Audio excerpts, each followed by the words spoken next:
The October 7th attack happened as a direct result of the Israeli government pulling Jews out of their homes in Gush Katif in 2005.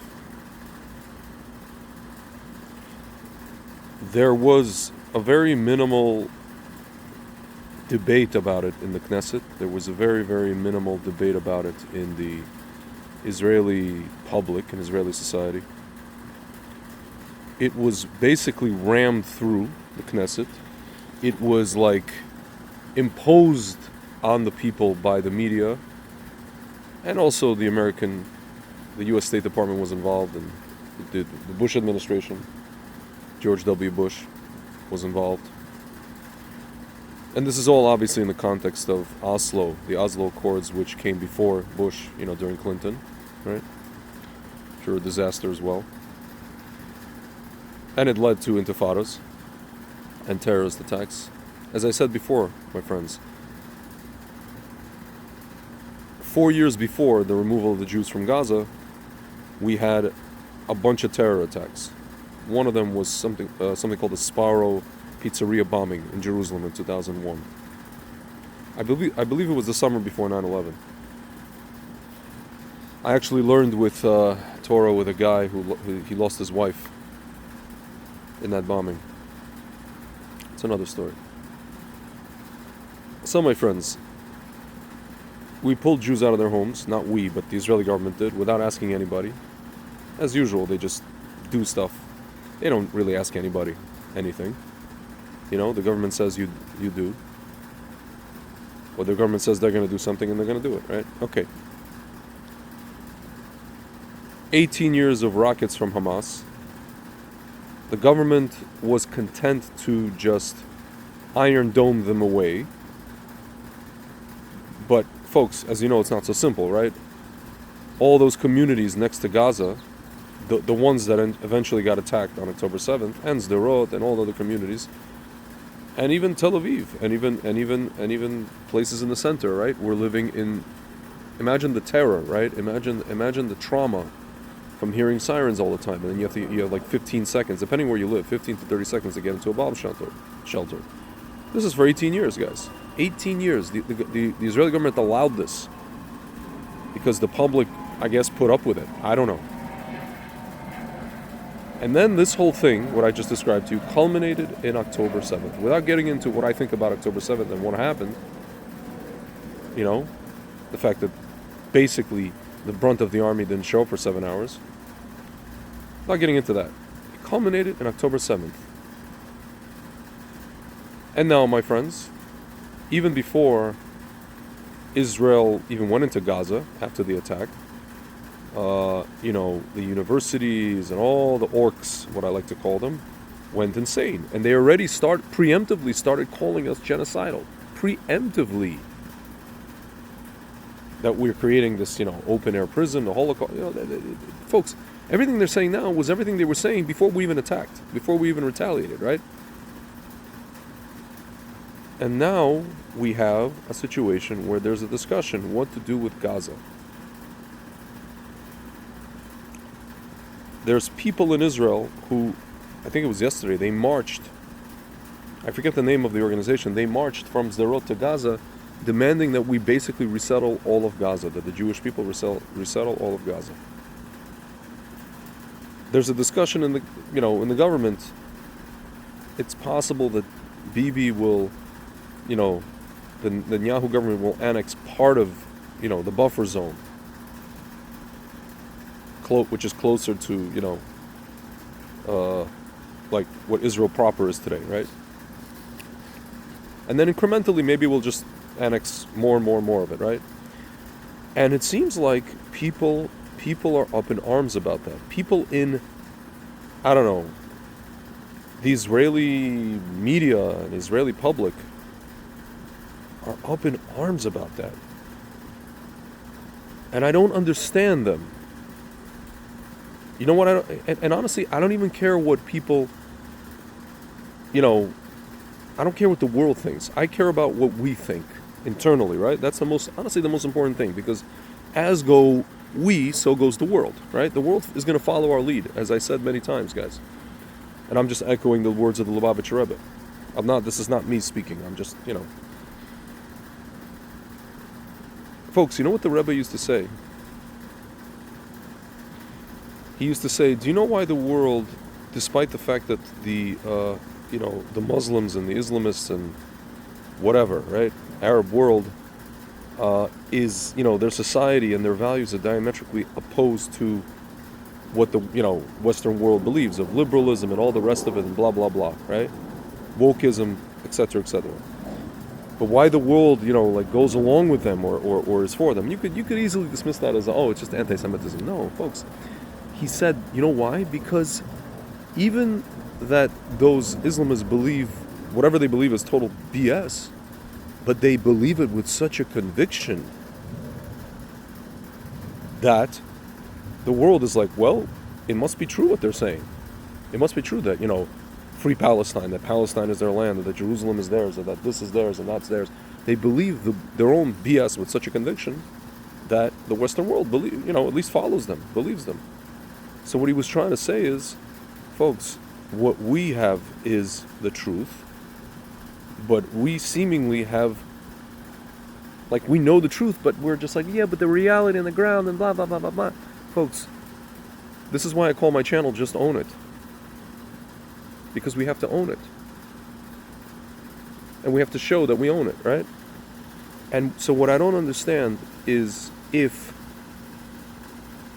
people who understand now that removing Jews from Gaza was a mistake, forget about religion or right-wing or religious or settlers, just a strategic mistake.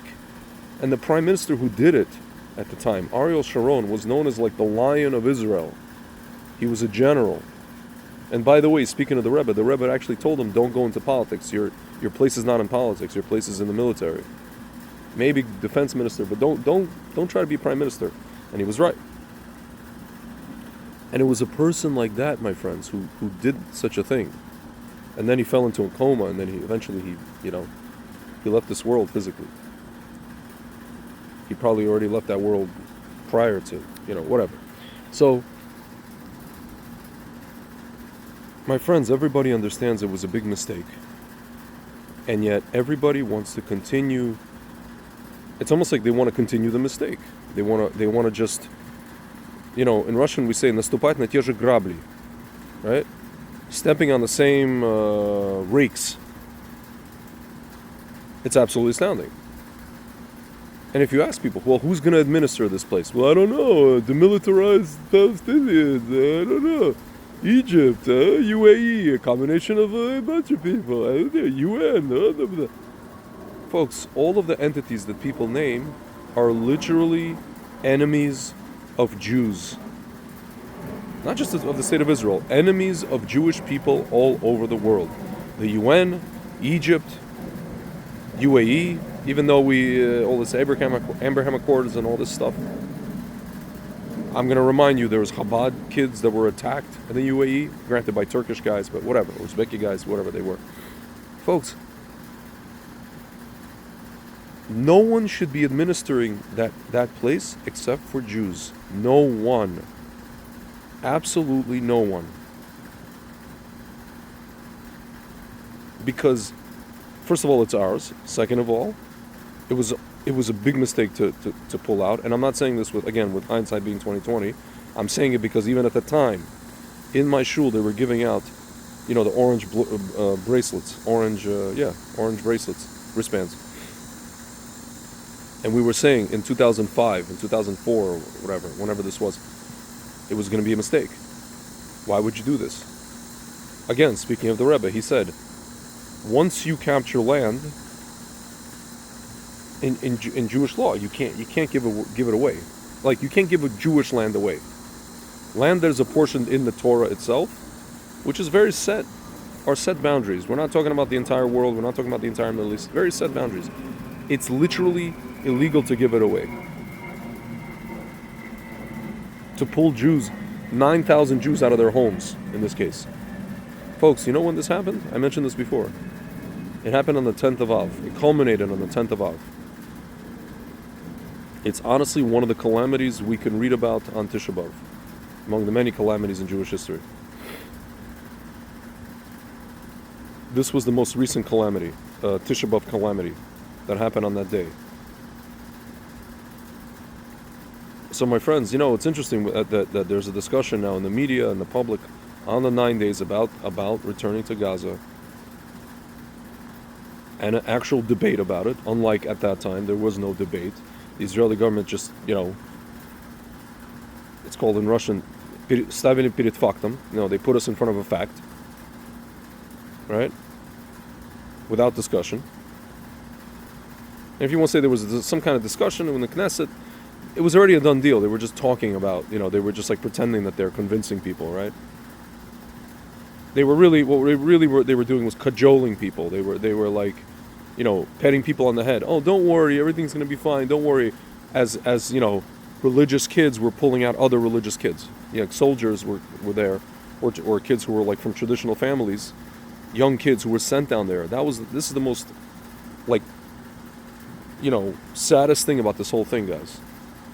The most depressing thing about this whole thing was you could see documentaries and photos of a kid, young IDF kid who's from a Masorti family, traditional family, standing in front of one of those kids in Gush Katif, and both of them are crying. This one is praying and the other one is crying, and then they hug each other, and then they're hugging each other. The girls hugging the girls, girl soldiers hugging the girl. Folks, it was one of the most heartbreaking moments in Jewish history. And it happened in our era. We don't have to just read about it as some abstraction of history. It happened in real time. We saw it. You could see it.